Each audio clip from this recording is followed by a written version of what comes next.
What is going on, you guys? Alex Chasen back here with a brand new video. And the Sacramento Kings signed DeMar DeRozan to a 3-year, $70 million contract.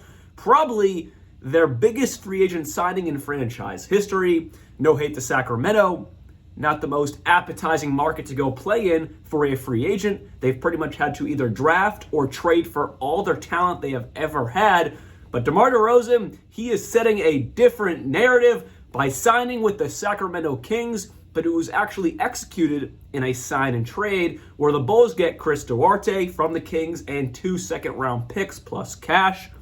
And then the Spurs get Harrison Barnes. That's probably the second biggest piece of this trade, is Harrison Barnes to the Spurs. And then, of course, number one is DeMar DeRozan to the Sacramento Kings. So let's break this all down, starting off with some smaller pieces here. The Bulls get Chris Duarte and 2 second-round picks.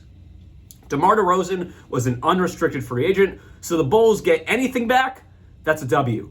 Because the Bulls have completely, and I've talked about this for years now, but really in the last year leading up to the time we're in right now, with Zach LaVine, Lonzo Ball, Vucevic, DeMar DeRozan, it never worked in Chicago. DeMar DeRozan was an unrestricted free agent going into this summer, and they did nothing about it.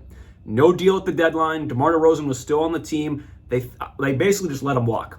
And great, they got 2 second-round picks back. Chris Duarte means nothing, but at least you got some value back.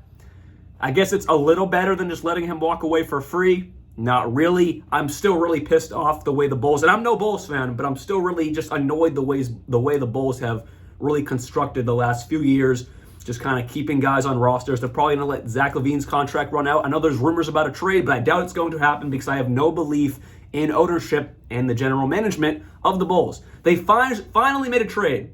Finally, they traded Alex Caruso for Josh Giddey. That was their first trade since like 2021. So maybe the tides are changing, but it's hard for me to believe it.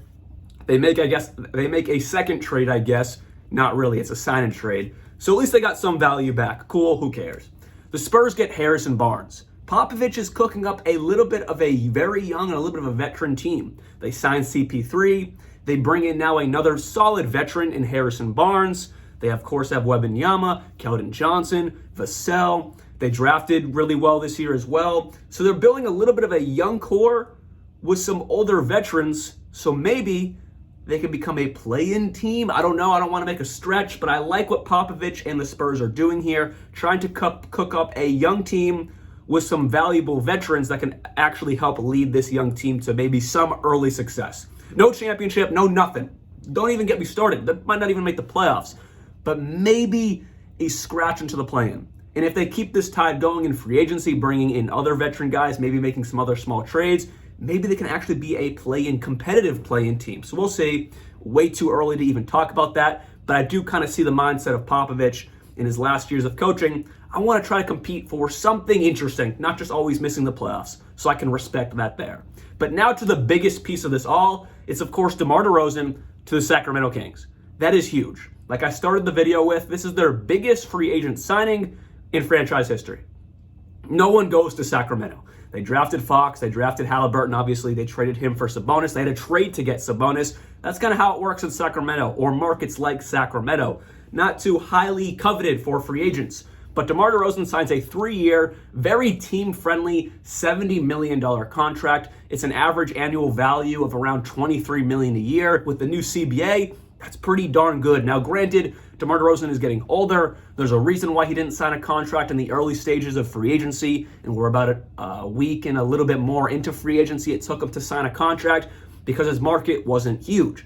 That's another reason why he's going to Sacramento, but at least he's going to a team that has playoff aspirations. This is a really good core of Malik Monk, DeMar DeRozan, Sabonis, Keegan Murray, Keon Ellis, Jalen McDaniels, who they just brought in. Maybe he can turn into his brother Jaden. That's some high hopes, but maybe we'll see. He has the build. They're twins. Kevin Huerter, who was extremely underwhelming last year to the point where I was like, why is he even on the court? He's not shooting great. His defense is not good. So I'm glad they bring in someone much better in DeMar DeRozan to maybe, obviously not shooting, but maybe to take some pressure off Kevin Huerter so he can play that role of sitting in the corner, nailing some threes, not feeling like he has to be some third star of the roster.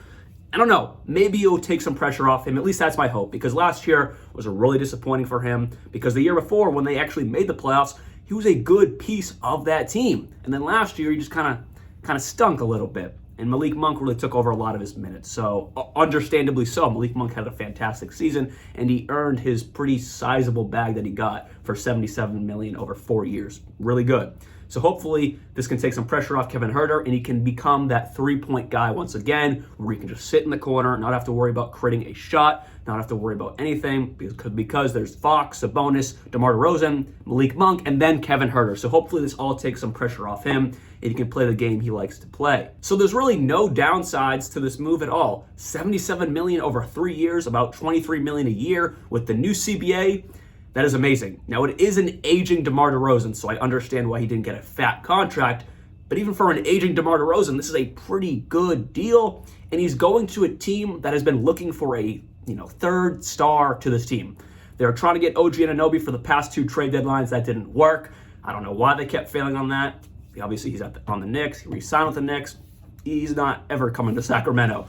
But they finally nailed someone who's a similar archetype as a really good defender and a good offensive scorer. No way is DeMar DeRozan a 3-and-D type of guy like OG Anunoby, but he's a good defender and he's a good offensive scorer. But it is a mid-range type of guy, which does lead to a little bit of a downside.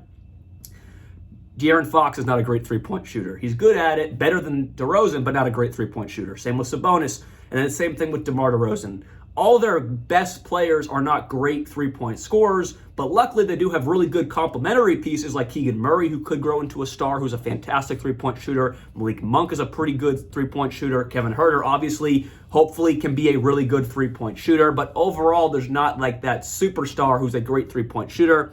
So that's the only downside I can see to this move, is that DeMar DeRozan is kind of like De'Aaron Fox, kind of like Sabonis, just not the greatest three-point shooters. They can do it, but they're not like stars who are great three-point shooters. That's the only little downside to this move. But again, they do have really good complementary pieces who can shoot the three pretty well. And then on top of that, they're in a super packed Western Conference. They were the 9th seed last year. Again, missed the playoffs, as we all know. It's just a super deep Western Conference. Now, does this move push the needle that much to be that 6+ seed? Time will tell. I personally think that they can snag that 6 seed, but I just don't know if they're much better than a 5 seed. And that's just the way too early predictions, because it is an aging DeMar DeRozan. This is not 3, 4, 5 years ago DeMar DeRozan. This is an aging DeMar DeRozan, and I don't know at the end of the day if this pushes the needle enough to be a top 4 seed in this really tight Western Conference. But then on the other side, the caveat to all this, the Western Conference is all within 1 to 5 games. So if they get lucky enough, they win the right games, they could jump up to that 4th+ seed, because the games are all so tight in this Western Conference. So with all of that said, hopefully you guys did enjoy this video, and DeMar DeRozan is a Sacramento King. I don't think I ever thought I would ever say that, but it's better than him being stuck in Chicago, not winning anything, not competing for anything, but just getting a fat contract while sitting there. I guess that's not too bad for him, but to everyone else, it's like, what are the Bulls doing? And I'm still kind of questioning what the Bulls are doing, but we'll see how they handle Zach LaVine, Lonzo Ball, Vucevic. They do bring in Josh Giddey, so that's good for them. They bring in 2 second-round picks. Hey, anything in return for DeMar DeRozan, in my opinion, was a win, because they basically just let him walk. And that was pissing me off for such a long time. And I'm not even a Bulls fan, so I cannot even imagine, if you're a Bulls fan, how you would feel about all of this. Anyways, I'll see you guys very soon. Peace out.